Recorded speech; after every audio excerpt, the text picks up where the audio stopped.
இந்த சம்பவம் அமித்திவில்லில் நடந்ததாக கூறப்படுகிறது. உலகத்தில் மிகவும் பிரபலமான ஹாண்டட் ஹவுஸ் கதைகளில் இதுவும் ஒன்று. என்ன நடந்தது?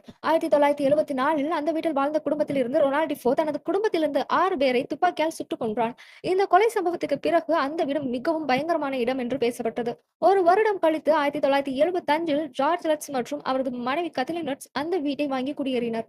அவர்கள் சொன்ன விஷயங்கள் அந்த வீட்டில் குடியேறிய சில நாட்களிலே அவர்கள் இரவில் விசித்திரமான சத்தங்கள் கேட்டதாகவும், கதவுகள் தானாக திறந்ததாகவும், சுவர்களில் பச்சை நிற ஒட்டும் திரவு வந்ததாகவும், குளிர்ந்த காற்று மற்றும் துர்நாற்றம் அடித்ததாகவும் கூறினார்கள். மற்றும் ஷேடோ மாதிரி உருவங்களை பார்த்ததாகவும் சொல்கிறார்கள். ஜார்ஜ் லட்ஸ் தினமும் 3:15 AM எழுந்து விடுவாராம். அதே நேரத்தில் தான் அந்த கொலை நடந்ததாக கூறப்படுகிறது.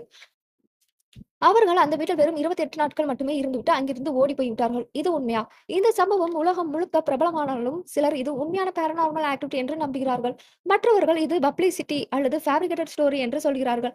பின்னர் நடந்த இன்வெஸ்டிகேஷன்களில் பாராநார்மல் ப்ரூஃப் எதுவும் உறுதியாக கிடைக்கவில்லை. ஆனால் அந்த மர்டர் கேஸ் மட்டும் உண்மையானது. இந்த உண்மை சம்பவத்தை ஒரு படமா கூட எடுத்திருக்காங்க. அதுதான் த அமிட்டிவிலி ஹாரர்.